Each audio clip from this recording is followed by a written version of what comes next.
Covid virus नाम की आपदा से जंग में भारत 16 जनवरी को इतिहास लिखने जा रहा है। ये वो तारीख है जब भारत मात्र 10 महीने पहले पता चली महामारी की वैक्सीन अपने देश के नागरिकों को लगाने जा रहा है।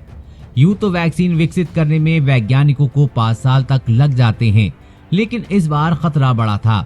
रोज मौतें हो रही हैं, इकोनॉमी को झटके लग रहे थे, लिहाजा हमारे वैज्ञानिकों से सुपर स्पीड से काम किया, लेकिन इस बात का ध्यान रखा कि वैक्सीन की क्वालिटी पर तनिक भी सवाल खड़े न हों।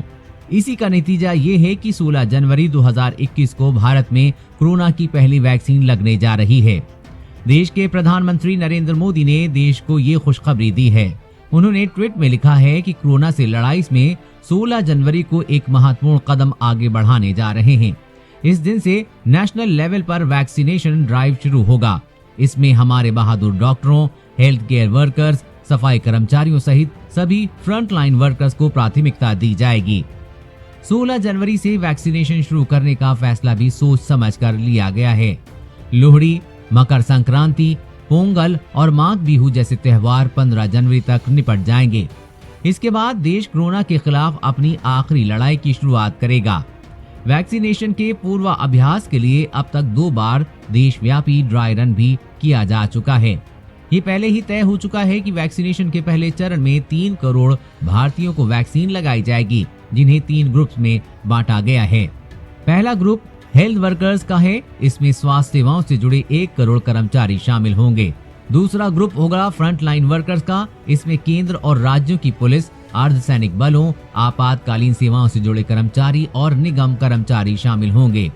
तीसरा ग्रुप होगा 50 वर्ष से अधिक उम्र वाले नागरिक और गंभीर बीमारियों से जूझ रहे 50 वर्ष से कम उम्र के लोगों का। कोरोना की वैक्सीन पहले किसे और कैसे मिलेगी, इसकी प्लानिंग के साथ साथ वैक्सीन की डिलीवरी और स्टोरेज की तैयारी भी पूरी हो चुकी है। सरकार ने तैयार किया भारी भरकम इंफ्रास्ट्रक्चर। देश के कोने कोने में कोरोना वैक्सीन पहुंचाने के लिए सरकार ने भारी भरकम इंफ्रास्ट्रक्चर तैयार किया है।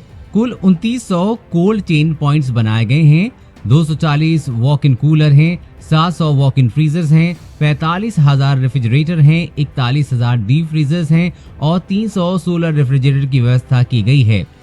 अब सवाल उठता है कि लोगों को कौन सी वैक्सीन लगाई जाएगी। देश के पास अभी 2 वैक्सीन हैं, सीरम इंस्टीट्यूट ऑफ इंडिया की कोविशील्ड और दूसरी कोवैक्सीन, जिसे हैदराबाद में भारत बायोटेक लैब में तैयार किया गया है। कोवैक्सीन पूरी तरह से स्वदेशी वैक्सीन है, लेकिन इसको लेकर विवाद है, क्योंकि इसके ट्रायल के नतीजे आने से पहले ही इसे मंजूरी दे दी गई है। इसलिए अभी सरकारी अधिकारी ही जानते हैं कि लोगों को कौन सी वैक्सीन लगाई जाएगी, कैसे मिलेगी वैक्सीन। अब आप सोच रहे होंगे कि जरूरतमंदों को ये वैक्सीन कब और कैसे लगेगी। वैक्सीन लगवाने के लिए आपको क्या करना पड़ेगा, इसका सिलसिलेवार जानकारी हम आपको देंगे।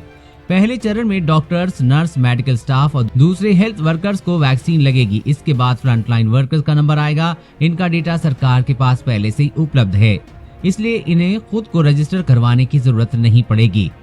इसके बाद प्रायोरिटी ग्रुप के 50 साल से ज्यादा की उम्र के लोगों और गंभीर रूप से बीमार लोगों को टीका लगवाने के लिए खुद को रजिस्टर करवाना होगा।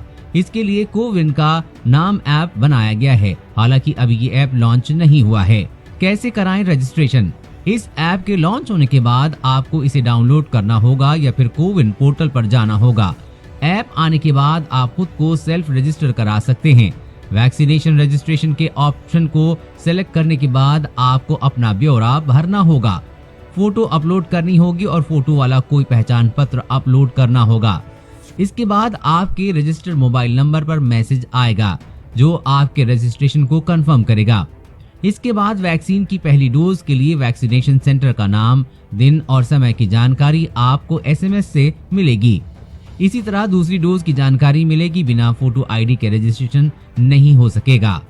किन दस्तावेजों से हो सकता है रजिस्ट्रेशन? रजिस्ट्रेशन के लिए Aadhaar card, driving license, voter ID और पैन कार्ड में से कोई एक डॉक्यूमेंट लगा सकते हैं।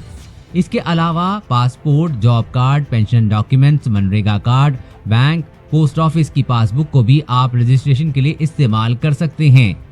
वैक्सीन के लिए रजिस्ट्रेशन अभी ओपन नहीं हुआ है और इसके लिए अभी आपको प्रतीक्षा करनी होगी।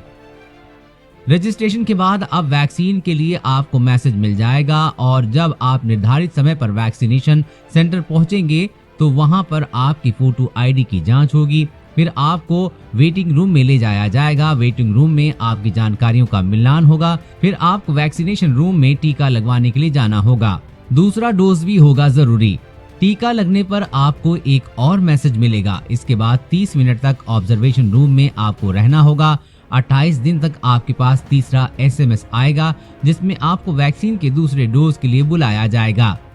जब दूसरा डोज लग जाएगा और 14 दिन बाद आपके शरीर में एंटीबॉडी बन जाएगी तो आपकी जांच होगी। इसके बाद आपको चौथा SMS आएगा और आपका वैक्सीनेशन पूरा हो जाएगा।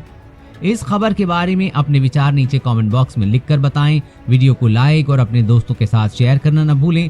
साथ ही कोरोना वायरस और कोरोना वैक्सीन से जुड़ी हर खबर सबसे पहले पाने के लिए चैनल को सब्सक्राइब कर लें।